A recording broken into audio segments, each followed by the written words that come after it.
मध्य प्रदेश की मशहूर Kanha national park से एक बार फिर चिंताजनक खबर सामने आई है। बता दें, लगातार हो रही बाघों की मौत ने अब गंभीर सवाल खड़े कर दिए हैं। ताजा ही मामला धावाझंडी क्षेत्र का है, जहां एक बाघ की संदिग्ध परिस्थितियों में मौत हो गई है। इस घटना ने वन विभाग और पार्क प्रबंधन की कार्यप्रणाली पर सवालिया निशान लगा दिए हैं।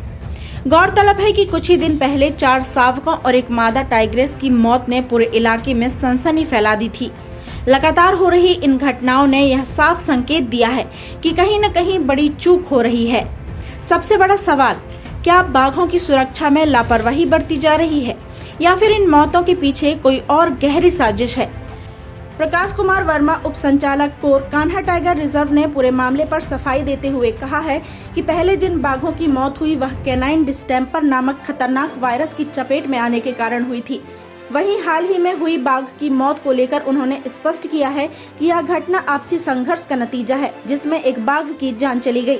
हालांकि यह सफाई लोगों के गले कितनी उतरती है यह कह पाना मुश्किल है, क्योंकि लगातार हो रही मौतों ने अब कई नए सवाल खड़े कर दिए हैं। मंडला से महिष्मती लाइव के लिए दीपक जाट की रिपोर्ट।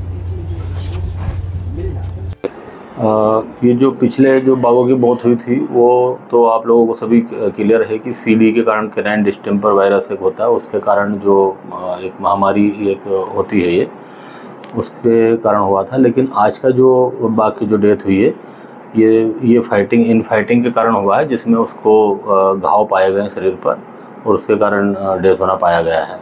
तो उसका और इसका दोनों अलग है। जैसे ही पिछली जो घटना थी बड़ी दुर्भाग्यपूर्ण थी कि वो वायरस चूँकि ये फैलने वाला होता है और कहीं ना कहीं स्ट्रीट डॉग्स के थ्रू या गांव के थ्रू कहीं ना कहीं इस टाइप से भी गांव के पेरिफेरी पर होते हैं एनिमल्स, ये टाइगर जाते हैं, कैटल किल करते हैं, तो उसमें सामान रहता है। लेकिन उसके साथ ही ये एक अच्छी बात है कि जैसे ही जो भी प्रिकॉशंस लेना होते हैं उस महामारी को फैलने से रोकने के लिए, चूँकि मौके पर चीफ हेड वार्डन भी हमारे मध्य प्रदेश में उपस्थित थे और उनके द्वारा त्वरित वहाँ पर निर्देश दिए गए थे और त्वरित कार्रवाई करते हुए सारी चीज़ों को, जैसे वाटर होल वगैरह को उसको इनक्लोज करना था या ब्लीचिंग पाउडर से उसको साफ करना था, गांव वालों को जागरूक करना था, कुत्तों का वैक्सीनेशन शुरू करना था और वेटरनरी विभाग के साथ सहयोग करके और गांव में इस तरीके की कोई बीमारी यदि फैले तो उसको रोकने के लिए वो उनकी तरफ से क्या प्रबंधन करना है, हाई अलर्ट जारी करते हुए उनके साथ बातचीत करना। फील्ड डायरेक्टर साहब खुद मौके पर गए, तो ये सब सारी चीज़ें त्वरित हुई और उसके कारण ये अभी कम से कम ये है कि उसके बाद कोई ऐसा एनिमल में उस क्षेत्र में, और वहाँ पर 4 हाथियों से लगातार सर्च भी कर रहे हैं। हमने अलग अलग टीमें बनाई हुई है फील्ड स्टाफ की, जो कि लगातार वहाँ पर सर्च कर रही है। तो हमारी पूरी कोशिश है कि इस तरह की घटना की पुनरावृत्ति ना हो कम से कम। कैनाइन डिस्टेम्पर वायरस ये जनरली मैंने बताया ना कि गाँव में आसपास डॉग्स वगैरह में ये जनरली होता है।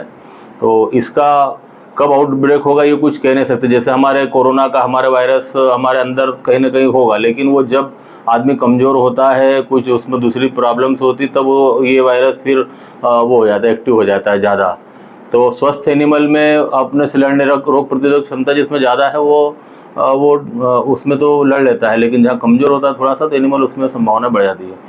नहीं, रोकथाम तो लगातार की जा रही है। गांव वालों की मीटिंग्स भी ले रहे हैं, बोल रहे हैं उनको कि भाई इस तरीके से जो कुत्ते हैं जो, और उनका जो कारण हो रहा है संख्या बढ़ने का कि कहीं ना कहीं रिसोर्ट वगैरह में या बाहरी लोग कहीं भोजन फेंक रहे हैं, उनको दे रहे हैं, उसके कारण संख्या बढ़ रही है।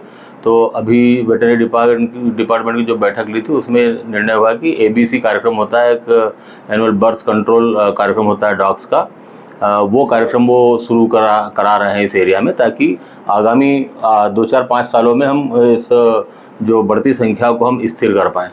ऐसा नहीं है, देखिए अभी भी आज हमने आकर के पहले से समय दे करके आप लोगों को इनवाइट करके बोला। अब ये क्या है, हमारी प्रायोरिटी उस समय पर फील्ड में एक्शन लेने की रहती है। वहाँ से हमारी प्रायोरिटी ये नहीं है कि हम पहले मीडिया को आकर यहाँ पर क्योंकि आप देखते हो दूरस्थ जंगल है, वहाँ पर इंटरनेट क्या मोबाइल फ़ोन की कनेक्टिविटी भी नहीं होती है। तो ऐसी स्थिति में हम लोगों के लिए दिक्कत होती है कि वहाँ से हम आपको एकदम कोई खबर दे पाएँ। लेकिन हम जब भी अवेलेबल होते हैं, नेटवर्क में आते हैं, तो मीडिया को जानकारी दी जाती है। बाकी ऐसा कोई भी नहीं हुआ घटना की कोई घटनाक्रम हुआ और हमने कोई प्रेस नोट जारी ना किया हो।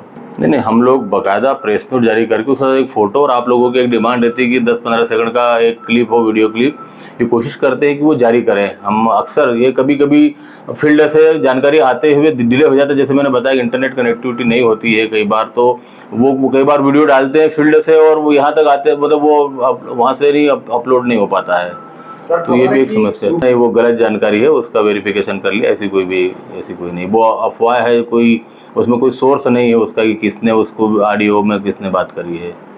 देखिए, आजकल बाघ मृत्यु पर जो प्रोटोकॉल बनाया हुआ है, जो एसओपी बना हुआ है एनटीसीए ने, उसमें केवल इन हाउस हम लोग काम नहीं करते हैं। इसमें पंचायत प्रतिनिधि, इसमें तहसीलदार रेवेन्यू डिपार्टमेंट से ऑफिसर होते हैं, इसमें national tiger conservation authority Delhi का एक प्रतिनिधि होता है जो कोई ना कोई विशेषज्ञ होता है वन्य प्राणी का। इसके अलावा मध्य प्रदेश शासन की ओर से एक विशेषज्ञ मतलब हम अपॉइंट करते हैं, जो करवाते हैं गवर्नमेंट मध्य प्रदेश भोपाल से जो करते हैं। तो इतने विभिन्न लोगों का समूह रहता है वहाँ पर। इस तरह की कोई भी चीज़, कोई मीडिया मतलब उनसे कोई ये नहीं कह सकता कि कोई मैनिपुलेट करे उसको। जो सत्यता है वो सत्यता ही सामने आएगी, कभी इसमें कोई फर्क नहीं पड़ता। इसके अलावा भी हम लोगों को प्रारंभिक रिपोर्ट और अंतिम रिपोर्ट भी जो कि उसकी पीएम रिपोर्ट के अलावा जो विजरा भेजते हैं, विजरा की जो रिपोर्ट आती है वो सबको कलेक्ट करके हमको national tiger conservation authority Delhi को फाइनल रिपोर्ट भी भेजना होती है। करीब 3.5 से 4 साल की उम्र थी। इसको डिगडोला बाघ बोलते थे। ये मगरनाला बीट में पाया गया है, किसली रेंज के इसमें पाया गया है।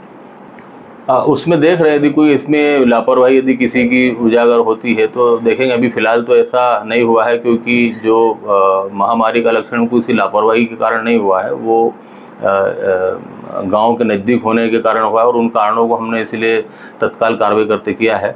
फिर भी यदि ऐसा कहीं से हमको जानकारी मिलती है कि कोई इसमें स्टाफ यदि कोई त्वरित कार्रवाई करने में, जैसे फील्ड में जो कार्रवाई कर रहे हैं उसमें यदि कोई लापरवाही करता है तो हम कार्रवाई करेंगे। सर बताया ना कि वहाँ पर वेटनरियन की भी हमारे केवल एक डॉक्टर नहीं होते, वहाँ पर 3 डॉक्टर्स की टीम बनाई जाती है, जिसमें कि वेटनरी विभाग के होते हैं या SWFH जबलपुर से बुलाए जाते हैं विशेषज्ञों को, और ये 3 डॉक्टरों की टीम मिल करके और पीएम करती है और वो उनकी उपस्थिति में करती है। जैसे मैंने बताया, राजस्व विभाग के अधिकारी, सरपंच हैं और NTCA के प्रतिनिधि हैं और स्टेट के तरफ से PCC वाइल्ड लाइफ के प्रतिनिधि होते हैं।